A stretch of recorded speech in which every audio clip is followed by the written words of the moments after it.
Yes. I thank you, ladies and gentlemen. As you know, today was a day set aside for public participation on the impeachment of the deputy president.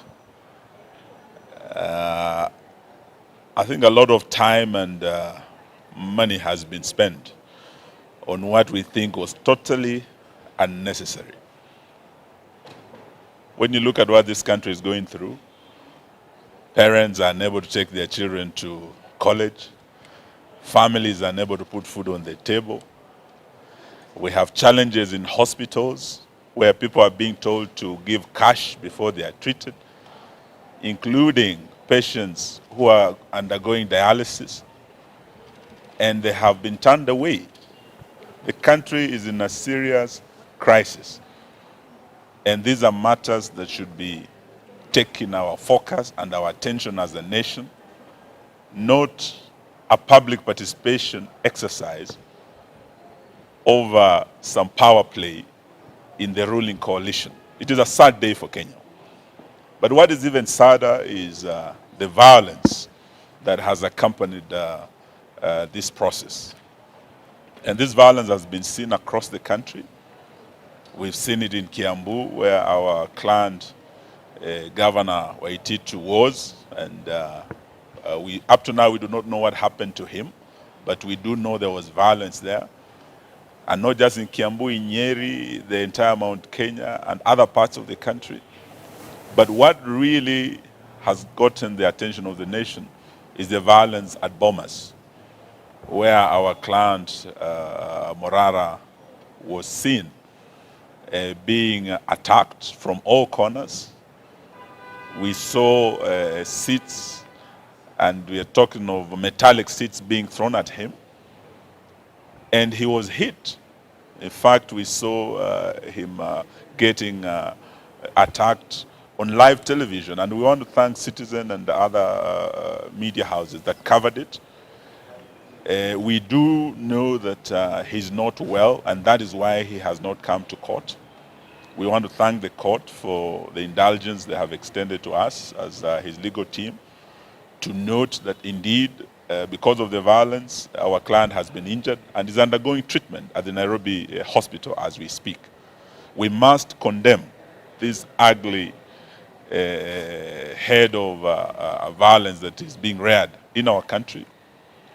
And we have seen this in post-election violence, in terms of pre-election violence, and we blame this totally on the president and his ruling coalition that has subjected the country to an unnecessary process that was not really a priority. There are many priorities that many Kenyans are looking at. Removing Rigathi Gachagua is not a priority for ordinary Kenyans who are suffering. And we should not have subjected the country to this wastage of time, wastage of resources. When we have no money to give to our counties, 5 months, counties have not been paid.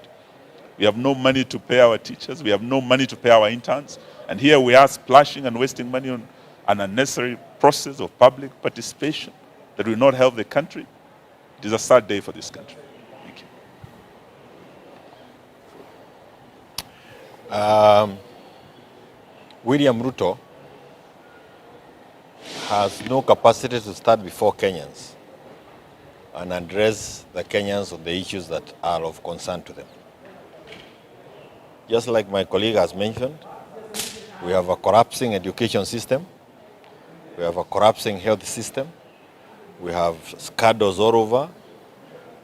Perhaps they may have used the day to hand over our airport to Adani.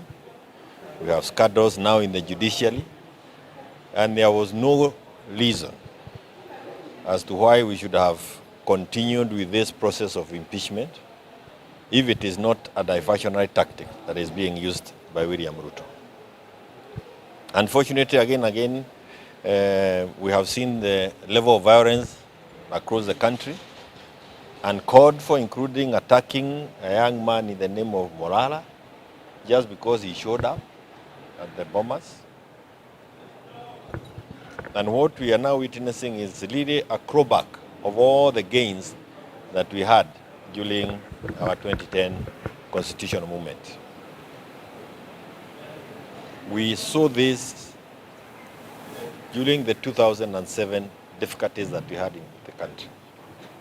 It started this way, slowly, violence before elections, that ended up was election violence, where we lost over 1,300 people. William Ruto has set this country again on the long path. He is setting up one community against another. And if you ask me, he is really keen on lynching the Mount Kenya community.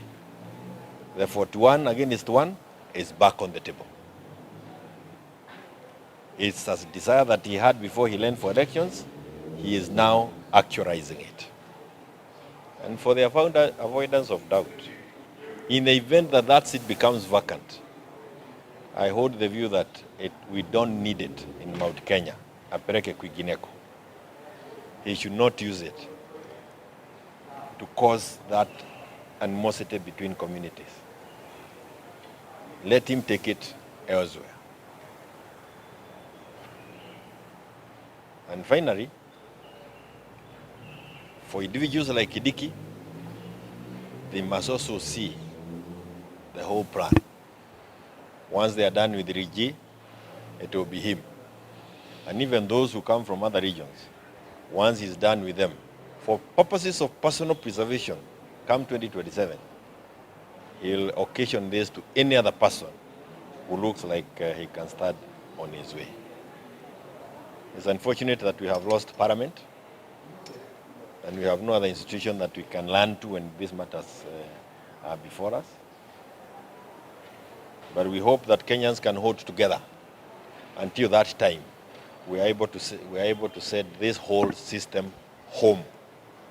If you ask me, Are we ready?